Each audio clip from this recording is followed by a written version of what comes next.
Judith അധ്യായം 12. ശത്രുപാളയത്തിൽ വസിക്കുന്നു. വെള്ളിപ്പാത്രങ്ങൾ വെച്ചിരിക്കുന്ന മുറിയിലേക്ക് അവളെ നയിക്കാൻ അവൻ അവരോട് ആജ്ഞാപിച്ചു. തൻ്റെ ഭക്ഷണവിഭവങ്ങളിൽ ചിലതുകൊണ്ട് അവൾക്ക് വിരുന്നൊരുക്കാനും തൻ്റെ വീഞ്ഞ് പകർന്നു കൊടുക്കാനും അവൻ കൽപ്പിച്ചു. അപ്പോൾ യൂദിത്ത് പറഞ്ഞു, എനിക്കത് ഭക്ഷിച്ചുകൂടാ, അത് നിയമവിരുദ്ധമാണ്. എനിക്ക് ഞാൻ കൊണ്ടുവന്നിട്ടുള്ള സാധനങ്ങളുണ്ട്. ഹോളോഫർണസ് പ്രതിവചിച്ചു, നിന്റെ പക്കലുള്ളത് തീരുമ്പോൾ ഞങ്ങളത് എവിടെ നിന്ന് കൊണ്ടുവരും?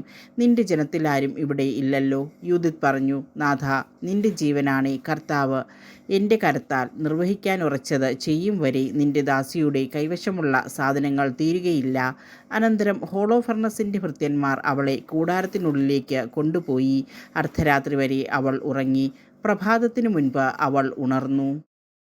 ഹോളോഫർണസിൻ്റെ അടുത്തേക്ക് ആളെ അയച്ച് അവൾ അപേക്ഷിച്ചു, നിന്റെ ദാസി പുറത്തുപോയി പ്രാർത്ഥിക്കുന്നതിന് കൽപ്പിച്ചനുവദിക്കണം. അവളെ തടയരുത് എന്ന് ഹോളോഫർണസ് കാവൽഭടന്മാർക്ക് കൽപ്പന നൽകി. അവൾ 3 ദിവസം പാളയത്തിൽ പാർക്കുകയും രാത്രി തോറും ബത്തൂലിയ താഴ്വരയിൽ പോയി പാളയത്തിലെ അരുവിയിൽ കുളിക്കുകയും ചെയ്തു. അരുവിയിൽ നിന്ന് പുറത്തു വരുമ്പോൾ അവൾ സ്വജനങ്ങളെ ഉദ്ധരിക്കുന്നതിന് മാർഗം കാണിച്ചു തരണമേ എന്ന് ഇസ്രായേലിൻ്റെ ദൈവമായ കർത്താവിനോട് പ്രാർത്ഥിച്ചു പോന്നു.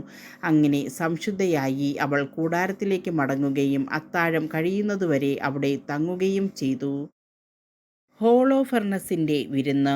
4-ാം ദിവസം ഹോളോഫർണസ് സേനാധിപന്മാരെ ആരെയും ക്ഷണിക്കാതെ അടിമകൾക്ക് മാത്രമായി ഒരു വിരുന്നൊരുക്കി.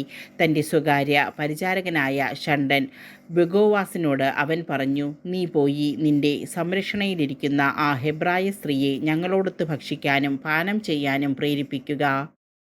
അത്തരമൊരു സ്ത്രീയുടെ സഹവാസം ആസ്വദിക്കാതെ വിടുന്നത് അപമാനകരമാണ്. നാം അവളെ ആശ്ലേഷിക്കാതിരുന്നാൽ അവൾ തന്നെ നമ്മെ പരിഹസിക്കും. ബെഗോവാസ് യൂദിത്തിനെ സമീപിച്ചു പറഞ്ഞു, സുന്ദരിയായ പരിചാരികെ, വരിക, ഹോളോഫർണസിൻ്റെ സാന്നിധ്യത്തിൽ ബഹുമാനിതയാവുക. വീഞ്ഞു കുടിച്ച് ഞങ്ങളോടൊത്തുല്ലസിക്കുക. ഇന്ന് നീ നബൂഖദ്നേസറിൻ്റെ ഭവനത്തിൽ സേവനം ചെയ്യുന്ന അസറിയാപുത്രിമാർക്ക് തുല്യയായി ഭവിക്കുക. യൂദിത്ത് പ്രതിവചിച്ചു, എൻ്റെ യജമാനനെ നിരസിക്കാൻ ഞാൻ ആര്?